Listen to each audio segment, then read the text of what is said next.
Thank you, everyone. Thank you for coming tonight, and a special thank you and a very, very warm welcome to Professor Dawkins, who's here to speak with us.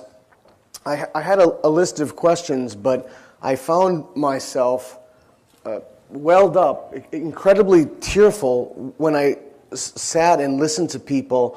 They would come up and they would say things to him about how he's changed their life, person after person. And so I'm going to read some of the things that people said to him. Try not to get too teary for this. Thank you for getting me out of Mormonism.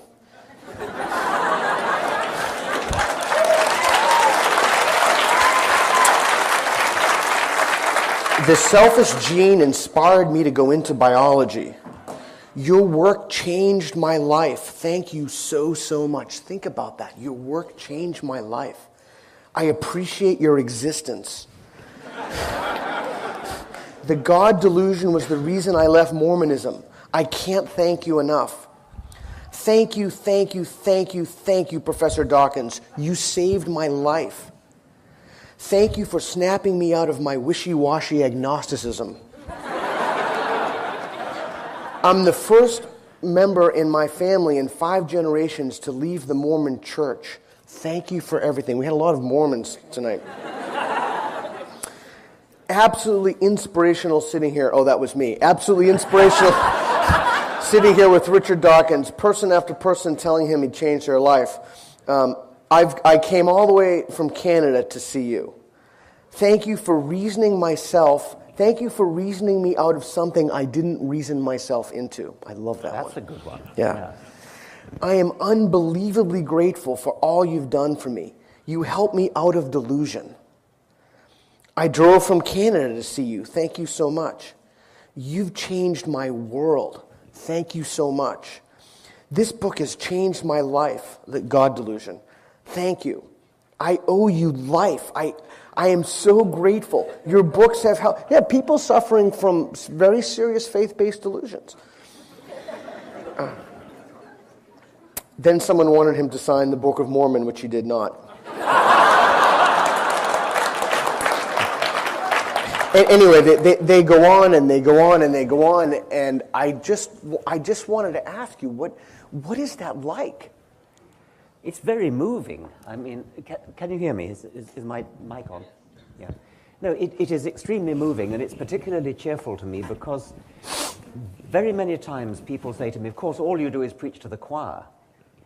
And usually I say, well, it's not a bad thing to preach to the choir, actually, because the choir needs, morale boosting. But it's not true that I only preach to the choir. I mean, we actually do change people's minds.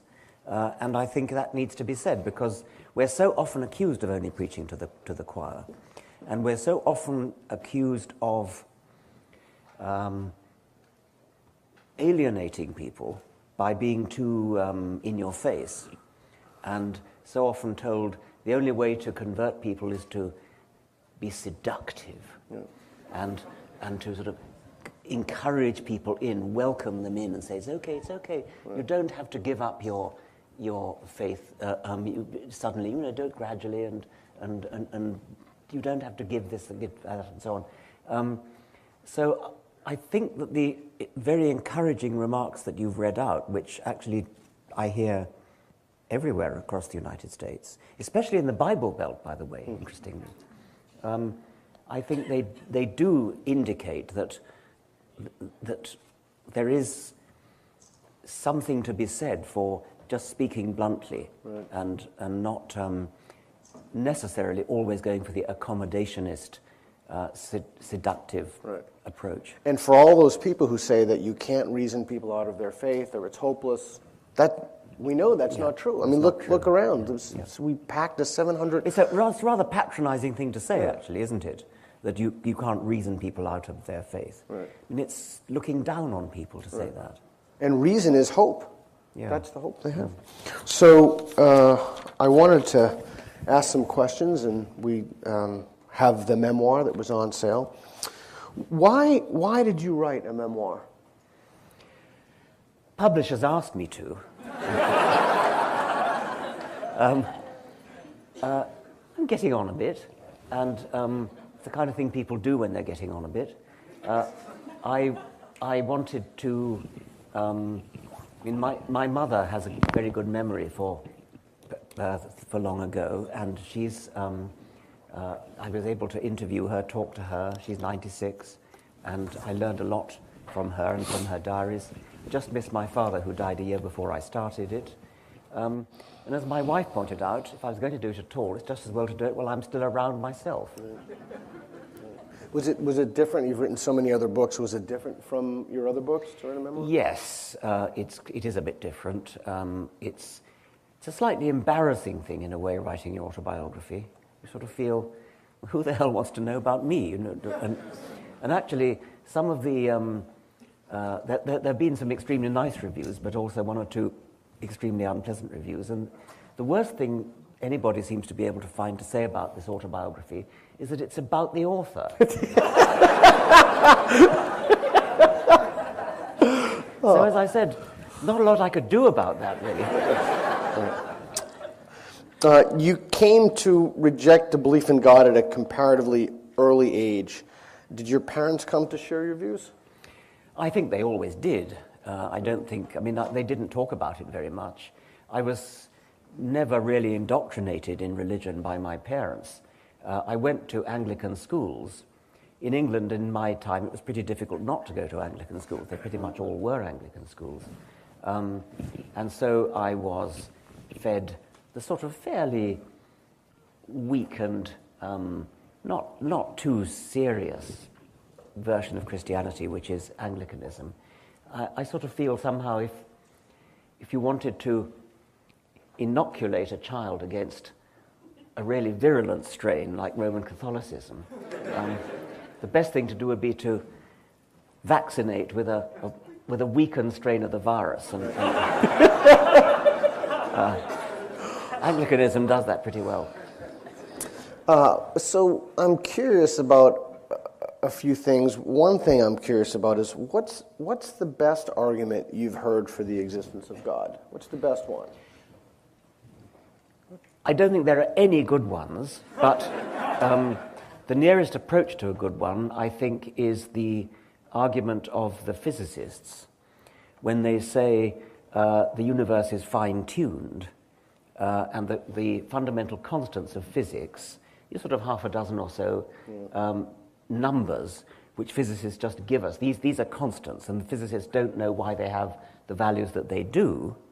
But physicists have calculated, some, not all, have calculated that if any of these fundamental constants were changed ever so slightly, that would immediately wipe out the universe. You couldn't have, if you change the gravitational constant slightly, matter would not have formed itself into stars, and therefore you wouldn't have got chemistry forming in the interior of stars. You wouldn't have got the elements, and therefore chemistry, therefore you wouldn't have got life.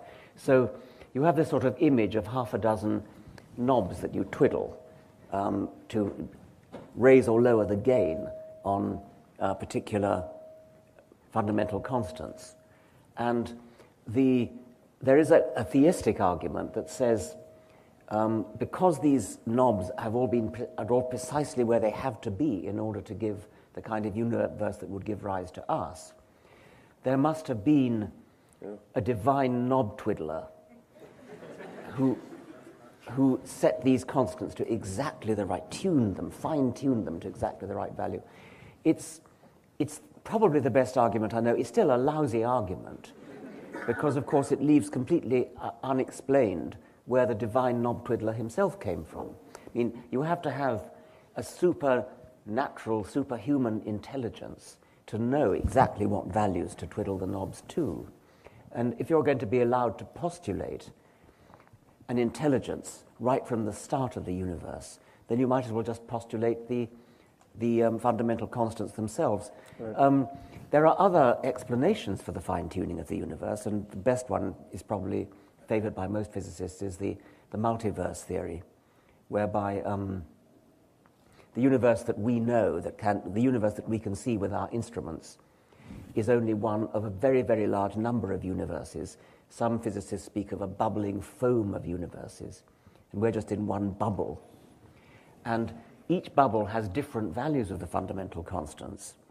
And with hindsight, we of course have to be in one of the minority of bubbles that has the fundamental constant set to the right value to give rise to us, because we're here. Right. So it's the anthropic principle. That assumes that, and Victor Stenger wrote a book about this in The Fallacy of Fine-Tuning. Yeah, he doesn't accept the yeah, that's right. Yes, yeah. Yes. So that the universe is fine-tuned for us rather than us being fine-tuned to the universe. Yes. I think in any case, it's one thing to say that if any one of those knobs was changed, the whole universe would fall apart. But that doesn't preclude, I suspect, changing more than one. Right. If you change several at once, then you could probably make a very large number of universes.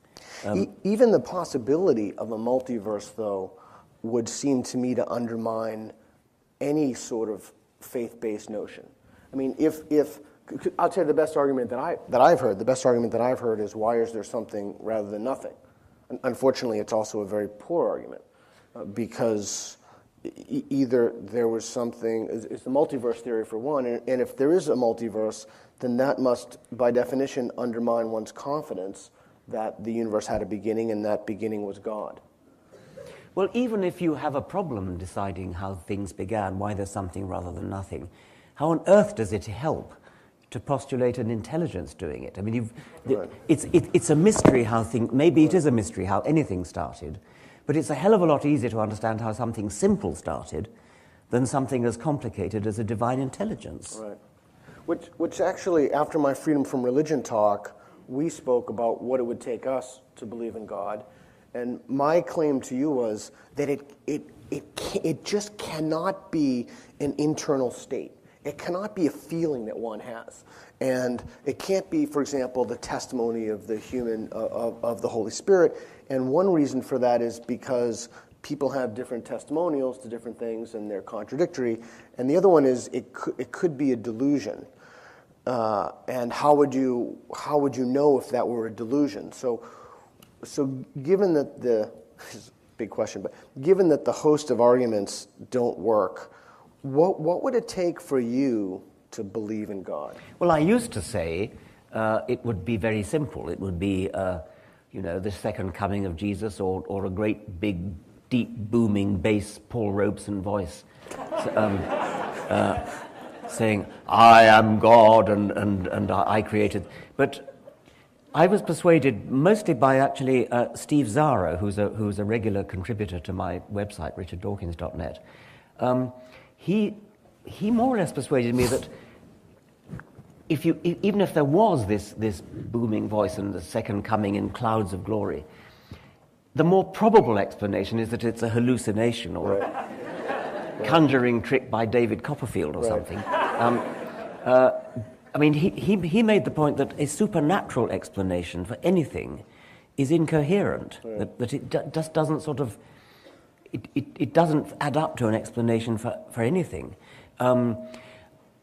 A non-supernatural second coming could be aliens from outer space. I mean, a superhuman but not supernatural civilization. We would have to. So if you walked out and there were these globes that were spinning around that said, "I am God, believe in me," or the famous Krauss thing, you walk out into the sky and it spells out in the stars in different languages, "I am God, believe in me."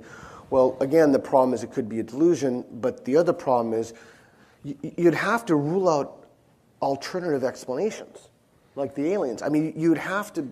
How could you rule out? Well, I mean, there could be an alien trickster culture or something. We're going to get those little humans. But you'd have to rule out alternative explanations. That's why I'm not persuaded by either an internal state, certainly not a feeling state. So Clarke's third law, any sufficiently advanced technology is indistinguishable from magic. Magic being supernatural. If you were to fly a Boeing 747 back to the Middle Ages, you would be greeted as God. I mean, that would be, and similarly, an alien visitation. Any aliens who could actually visit us would have to be so far beyond us in their technology that they probably could manipulate the stars to spell out words or geometric forms or something of that sort. So that couldn't be enough. So what would persuade you? Well, I'm starting to think nothing would, which in a way goes against the grain, because I've always paid lip service to the view that a scientist should change his mind when evidence is forthcoming. The trouble is, I can't think what that evidence would look like. Well, you said something to me after that Freedom from Religion talk that I had thought about for a long time. You said, well, what if it were something were contained within the numbers of pi? That's Carl Sagan. Yeah, yes. We talked about context. Yes. But to me, that would seem like that's the way to conceptualize the problem. Like, the way to think through the problem is that something would have to be derivable by the principles of reason. Well, perhaps we should explain what Carl Sagan suggested. I mean, in the novel Contact, which I think is Carl Sagan's only work of fiction, the heroine, I've forgotten what she's called, but she calculates the mathematical constant pi out to the umpteenth decimal place, expresses it in binary, and then at some point way out in the billionth decimal place, she starts putting the ones and zeros into a square matrix. And the zeros, most of the square matrix is filled with zeros, but the ones make a perfect circle and a perfect diameter of the circle. And the heroine of the novel concludes that this is the signature of God. And and his signature is not in nature, it's not in a beetle's wings or anything like that. It's actually in mathematics, which is the deep structure of everything. And I presume Carl Sagan was talking about this in order to demonstrate that actually there's nothing that could demonstrate it, right, God, because you know perfectly well that you can't mess around with mathematics like that. I mean, the values of the decimal places, numbers in pi, they're not the kind of thing a God could mess around with. I mean, pi is a mathematical constant which is itself, and it can't be doctored. So there's that idea gone. Yeah, I had thought about that for a long time, and I think that way to think about the problem as a principle that it should be able to be derived by reason. And I don't know. I think you're right. I mean, something that stood in isomorphic relationship with the very structure of reality that was in a numerical code like pi, and then somehow one, I mean, infinity is a tricky thing, so if there's an infinitely long sequence of numbers, that would have to reemerge at some point. What do you think you're saying? Yeah, so I don't think it could be that. And you're right, a God couldn't, I mean, it couldn't be something that, so yeah, I don't really know what it would take. I mean, it's an infinite number of random numbers that would have to happen. Well, any sequence with would be repeated an infinite number of times in infinitely long number. So it couldn't be that God put his signature in pi. No. Yeah.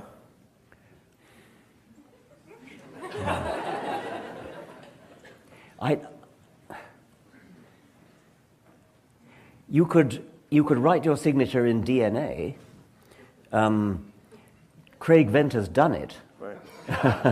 So, if at some future date somebody thousands of years hence finds a particular bacterium, it might not be a bacterium, it might be some other creature by then, and they would find written into the DNA, this was made by C. Venter. Yeah. Remarkable. Yeah, that would it's be remarkable, but it's not supernatural. It's right, very natural. Yeah. So that's a segue into on page 182. You wrote, "I was delighted to be proved wrong." Think about that. I was delighted to be proved wrong. So much of my work is focused on helping people to develop that attitudinal disposition. What do you think we can do to nudge people or groups of people to value being proved wrong? It's one of the great virtues of science that we are looking to be proved wrong. One of the great virtues of science that we don't know the answers. and we like it not to know the answers because that means there's plenty of work to do. It's not, I mean, it's a little bit hypocritical to say I was delighted to be proved wrong, because scientists are human, and so they do fall in love with their pet theories. And so they have to take great scrupulous care not to let that bias them, which is why so much of modern research uses, and especially medical research, uses double-blind trials, where the nature of the experiment is that you cannot bias the results of the experiment, because you don't know, in the case of a medical trial, you don't know which bottle contains the experimental dose and which bottle contains the placebo control. You don't know, the doctor who administers the thing doesn't know, the nurse doesn't know, the patient doesn't know, nobody knows. So it's not possible to be biased either in favor of your pet theory or against it. And I think that's a very valuable, I think to teach people about double-blind control trials is a very good thing. There's a lovely story about a homeopath, this I think is a true story, who was reluctantly persuaded to undergo a double-blind control trial of his homeopathic remedies. And so the trial was done, and needless to say, the result was negative. Whereupon he said, "You see, that's why we don't do double-blind control trials. They don't work." So he obviously didn't have the attitudinal disposition to value. I think that's part of it, that idea of belief revision and how we encourage belief revision. And it may be that just teaching people the methods of science and the tools of science are one way to enable them to but, you know, I don't know, maybe not, because maybe it has to be something else. It's not just the methods of science, but to actually make it a virtue, to nudge people towards valuing belief revision. Yes. I don't know how to do that. I mean, I have some ideas about how to do that, but it's a very complicated problem. I mean, there are evolutionary pressures, ego pressures, social pressures, familial pressures to be right.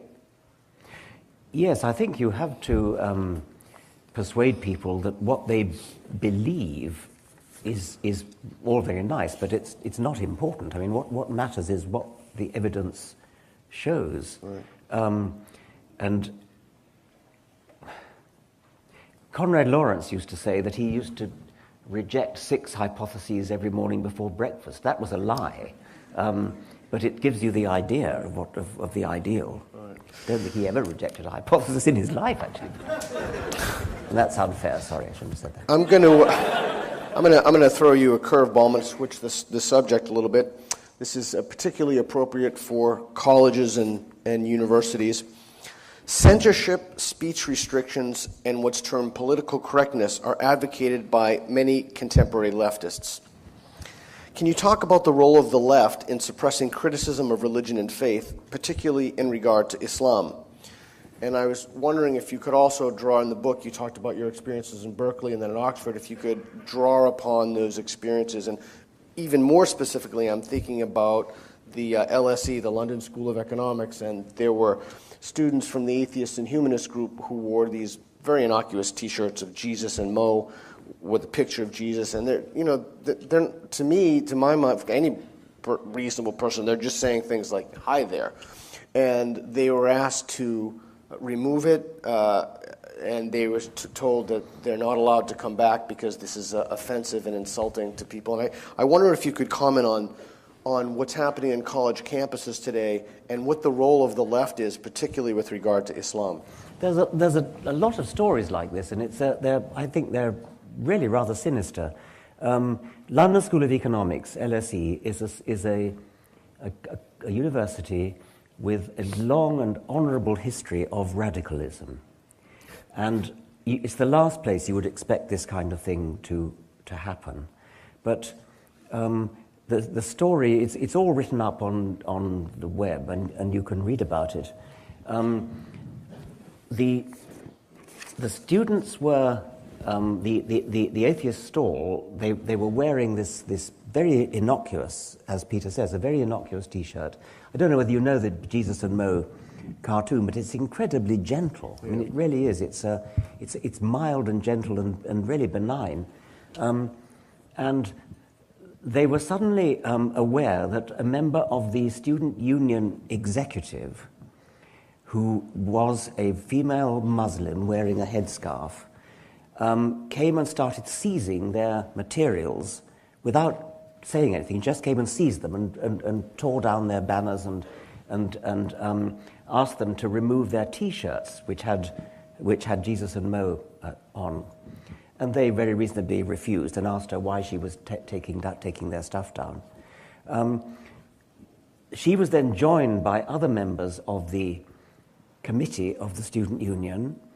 They summoned a security officer who ordered them to take their T-shirts off. It went on and on. It got worse and worse and worse. And then they were threatened by... It's extended beyond just the student union officers to actual officials of the college itself. And a great big row has blown up about it. It's a clear violation of freedom of speech. And I think the reason Peter's asking about the influence of the left is that people on the left, in which I count myself, believe in free speech and believe in all sorts of other good things like women's rights, no oppression of women, that kind of thing, except where Islam is concerned. And suddenly, as soon as Islam is involved, all those nice, liberal, radical principles go out of the window. If the atheist people had been wearing really quite offensive Jesus T-shirts, nothing would have been done. It's because of Muhammad. That's the reason. And I think what's going on in the mind of people not everybody on the left, of course, but some people on the left, is that they're caught in this cleft stick that, on the one hand, they want to be liberal and in favor of free speech and no oppression of women and things. On the other hand, they're terrified of being thought racist. And there's a confusion in their minds that if you say anything against Islam, you are a racist. It's a total nonsense to call Islam a race, obviously. I mean, the largest Islamic nation in the world is actually Indonesia. Very, very racially totally different from Arabs, totally different from Pakistanis, totally different from Somalis.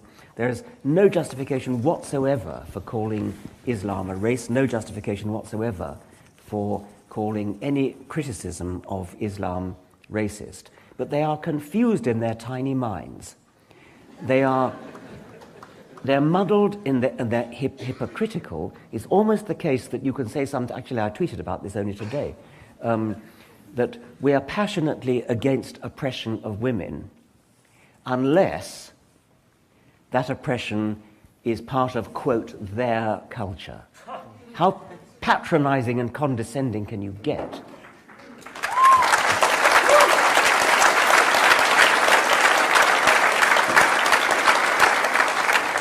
And more people, I think, especially in Britain, maybe in this country as well, are waking up to the fact that there is a deep hypocrisy in the liberal left where Islam is concerned. They suddenly throw all their principles out of the window where Islam is concerned. It's as though fear of racism trumps all the other nice liberal principles. I mean, that's so interesting to me. It just, I don't know, it just simply does not seem that complicated to me.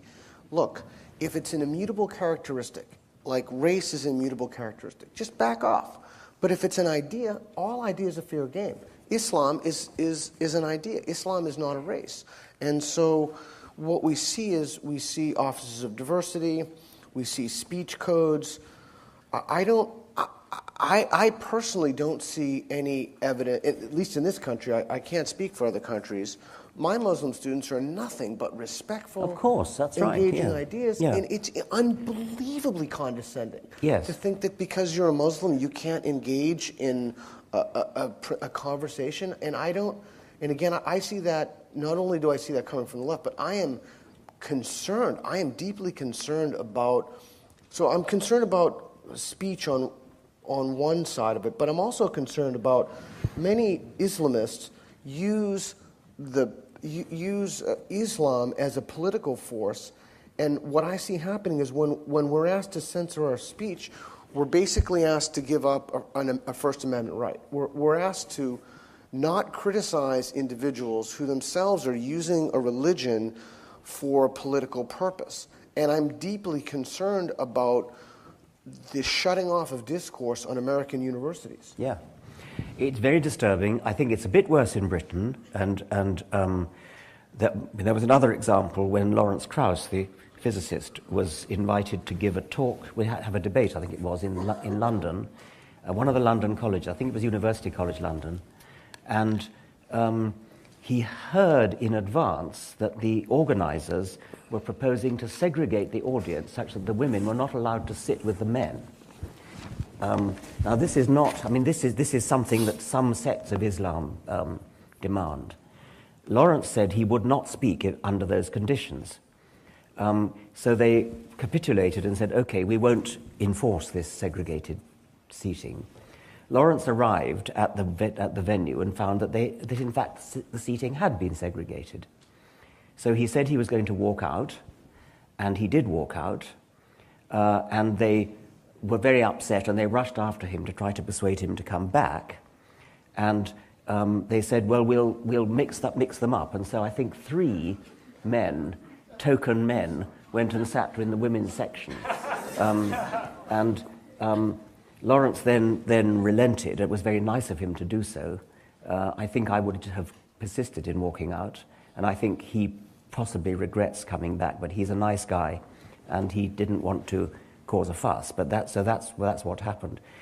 Similar things have happened in other British universities, and it's perhaps not totally surprising that if something is organized by this particular radical sect of Islam, that happens. What's truly worrying, though, is that the student unions, the student politicians in Britain are kowtowing to this and saying, oh, it's part of their culture, we should respect it. This dreadful word respect, which is constantly being used to browbeat us into forsaking our principles. That's what's happening in some bullies. British universities. They're bullies. There's no other way. They to borrow a phrase that I read from Kaziz, they bully ideas off the table.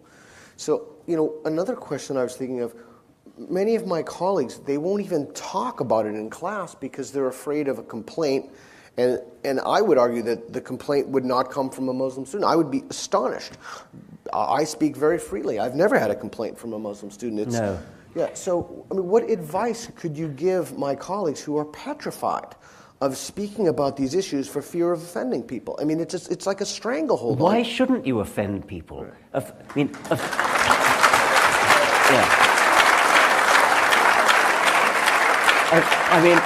On my previous visit to this country, I was in Florida just a few months ago, and a teacher there told me a story.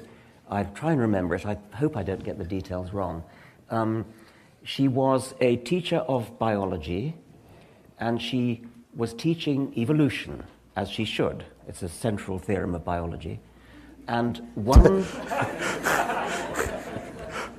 Sorry, why is that funny?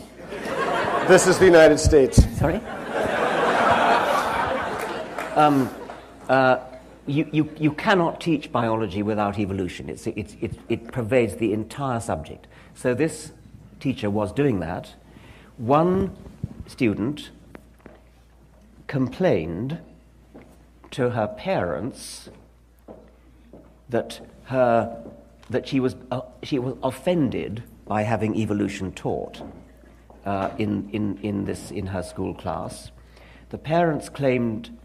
The parents went and complained to the head teacher of the school, who summoned the biology teacher and dressed her down, scolded her for offending this child, ordered her not to teach evolution anymore, even though this was only one child in I don't know how many in the class. That meant that all the other children were deprived of a proper education simply because one child of ignorant, bigoted parents had complained to the school, and the head teacher, an obvious coward, had capitulated to this really appalling state of affairs.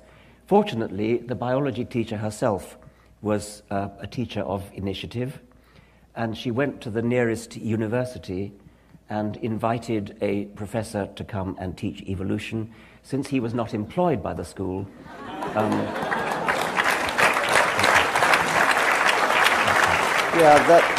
I suspect that story may not be atypical. I don't know. Perhaps others here have similar stories. Yeah, we're having this problem not only with intelligent design, but it's a deeper problem. I think it's a deeper problem because it's coupled with this fear of offending people. Yes. And I don't know how we reverse the tide of this affecting, not only K through 12, but our institutions of higher education. I don't know. I'm afraid not only for the state of science, but the state of humanities. When I see, when someone says I'm offended, that's it. That's the end of the discourse. I mean, that's it. I mean, may I quote Stephen Fry when somebody... Yeah. You're offended? So fucking what?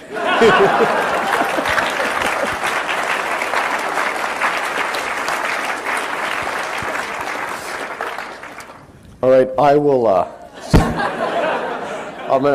I'll switch gears on you again. Early in An Appetite for Wonder, you mentioned LSD and that you thought about taking it, and some British writers, and you note Huxley in your book, have recommended it. Do you think there's anything for people to learn by taking LSD or other psychotropic substances? I was 2 years in Berkeley, California, in the late 1960s, and nobody ever offered me any LSD. I wasn't even offered marijuana. And so I only quite recently, a friend, a colleague, offered to mentor me on an LSD trip. She said that she would take a half dose, which would enable her to empathize with what I was going through, but she would still have her feet on the ground and wouldn't attempt to fly or anything like that. And I was very tempted by this offer, and it's indeed still open. I wrote to my father's first cousin, who is a distinguished psychopharmacologist, who was actually, it was he who actually introduced Aldous Huxley, whom we mentioned, to mescaline was the drug that Huxley took. And I sort of rather expected my father's cousin to say, yes, go for it. But he didn't. He said the risk of a bad trip is great. And so he was, on balance, he was against it. And I, so far, have taken his advice. But I am very tempted. I mean, what are you hoping to get out of that? What would you hope to get out of that experience? I've read Aldous Huxley's Doors of Perception. Yeah, great book. And my father's cousin has also written a book describing his own experience with mescaline. His name is John Smithies. I've read both of those, and it does appear that these drugs give you a quite astonishing experience of, I don't know, insight, or maybe it's all delusional, seeing things in a totally different way. You might get some inkling of what it might have been like to be Van Gogh, painting those amazing paintings that he did. I sort of vaguely thought it's one thing that I ought to do before I die, and maybe I will. Do you think some people are clapping? Yeah, go for it. Do you think it's a way for people to have a mystical experience without buying into any silliness? Well, yes. I mean, I thought that actually when I was taken by the BBC to Canada to meet a scientist called Michael Persinger. Oh, yeah, the God helmet guy. Yes. So he puts a helmet on your head, and passes magnetic fields through your head, and you sit in total darkness and silence. And 80% of his subjects report mystical experiences of one sort or another. If they happen to be brought up Roman Catholic, they tend to see Virgin Marys. And it depends what your religion is. I was curious to do this. I agreed to do it. And the BBC flew me over there in order to do it. They wanted to make a documentary about it, and they thought I'd make a good test subject. And I did not expect to see Virgin Marys or anything like that. What I did expect would be that I've had some sort of feeling of oneness with the universe or something like that, some kind of mystical experience, perhaps in keeping with science. And that wouldn't have surprised me. I was hoping for that, actually. I was looking forward to it. It didn't happen. Really nothing happened at all.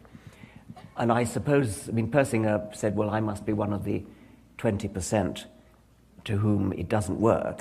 So you just nothing? I sat in a dark room for an hour, and that's what happened.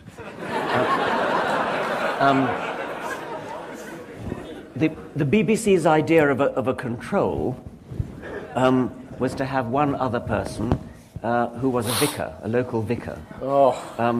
And so he went through the same experience immediately after me. And he also reported that nothing happened to him. However, Persinger was monitoring our EEG waves, our brain waves. And my EEG waves were exactly right for the 20% who don't get it, who don't have the mystical experience. The vicar's EEG waves were absolutely first-class mystical. His EEG waves sort of went off the dial as far as Persinger was concerned, but he reported that nothing happened, and so Persinger, I think, thinks that he lied. I think what he observed was that the EEG waves at first were textbook for the 80% for whom it works, but then they started filling up with random noise. And Persinger believes that what the vicar was doing was deliberately trying to shut it out by rather than reciting multiplication tables to himself or something like that, trying to distract himself as though he was afraid that mystical experiences could have been induced by scientific means. It's not clear to me why he should be afraid of that. I suppose you could kind of make a garbled, incoherent case why a vicar might not want that to be induced by magnetism. Yeah, it would be interesting to me. If people went in there and if everybody went in there and said, Jesus Christ, that would be some kind of evidence. Maybe, I don't know what it would be evidence for, maybe supernatural or something, but given No, it wouldn't. It would be... Yeah, okay, it wouldn't. I was trying to be charitable, but if people went in there and they had different mystical experiences of a faith tradition other than their own. Yeah, that would be more impressive. Yeah, that would be... I don't know. What would that be evidence of? You mean if a Muslim went in and said Jesus Christ? Yeah, yes. Yeah, if everybody who went in there said, or Zeus. Yes. Thor's the one I would fancy, I think. Yeah. Okay, on a lighter note, many people have wanted me to ask this question. I'd be remiss if I did not ask this question. Your wife, Lalla Ward, is known for her charitable work in Denville Hall and for her acting career and audiobooks. She played Time Lady Romana on Doctor Who. Are you a Doctor Who fan? Well, first of all, she also painted this tie, and can I just sort of... I know it doesn't match the shirt, but that's to show it off all the more vividly. She paints all my ties. They're all completely unique one-off ties. which is why I always take them off when I'm having a meal, because I'm terrified of spilling the soup on them. Doctor Who fan, I had never actually watched Doctor Who when I met her. I'd heard of Doctor Who when I met her. And after I met her, I did watch tapes of her episodes. She was the assistant to Tom Baker, who many regard as the definitive Doctor Who, and Lalla as the definitive companion. And I must say I enjoyed those tapes very much. I think partly because the scripts are written by Douglas Adams, and therefore were witty, satirical, and with something to amuse adults as well as children. I mean, Doctor Who originally at least was a children's program, but with Douglas Adams's scripts, there's a sort of ironic level which the children probably don't get, but which adults can really appreciate. It's very, very, very funny, very, very cleverly written.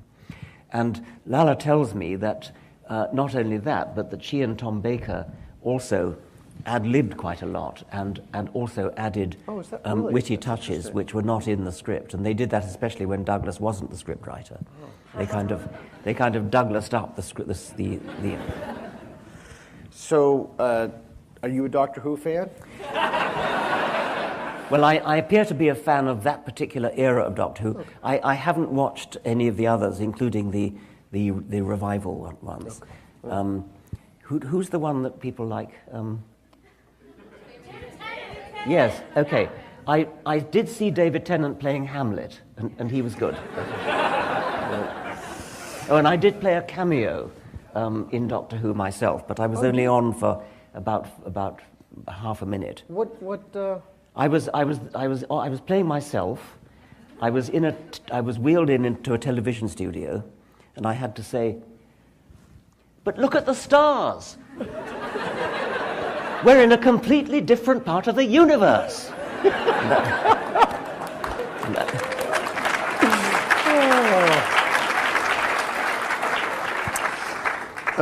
On a more serious note, because I know that we have time. Where's the time? Oh, so we have okay. So on a more serious note,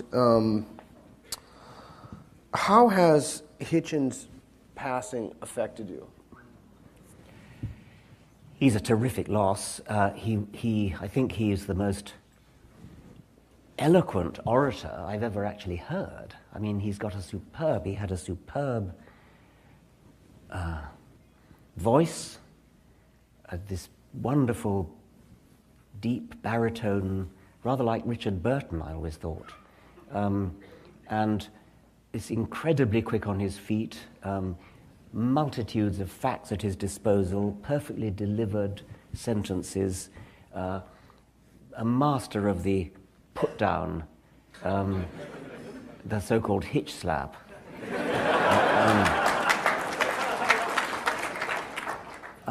It was a very, very sad day when he went. He was courageous to the last. I was one of the last people to interview him. I guest edited the British magazine New Statesman for the Christmas issue, and they invited me to guest edit it. And one of the things I did was interview him in Texas. It was the day before I was to present him with the Richard Dawkins Award of the Atheist Alliance. And so we had a long time together talking, and he was somewhat weak, but he was absolutely courageous and straight out and exactly as he always had been, slightly weak in the voice. And then next day at the atheist conference, I had to make a speech in his honor. And then he came up on the stage. So may I ask what he said to you? It's all written in the New Statesman. I can't remember. I mean, it was a wide-ranging interview about all sorts of things. And then the next day at the conference, I introduced him. I made a speech in his honor. He came up on the stage. I hugged him. felt very tearful about it. And then he held forth. He was sitting down, I think he was too weak to stand, and he went on and gave that audience, well, not their money's worth, because it wasn't. That's not really relevant. But it was a wonderful performance, a kind of swan song. They gave him a terrific standing ovation. When he came, he wasn't well enough to come to the dinner, so he was up in the hotel room, and then he was brought in at the end of the dinner, and the whole dining room just stood up. And then he gave this tour de force of a speech, kind of valedictory, I think. Terrible loss. Yeah, it affected me and everyone with whom I've spoken who didn't even know him. Cried. I didn't know him that well. I mean, I wasn't one of his lifelong friends. I only met him at the time when our God books came out, which was roughly the same time, in about 2006 or 2007. So I wasn't one of his earlier friends like Martin Amis or Ian McEwan or Salman Rushdie. It was a terrible, terrible loss. Yes, yeah. How do you see your legacy, and what would you like future biographers to say about you? I tried to understand, and I tried to help other people to understand. I tried to foster clarity, honesty. When you communicate, you should honestly want people to understand. Too many people, when they communicate, are trying to show off, trying to appear to be learned, and wantonly language up what they say, make it more obscure than it needs to be.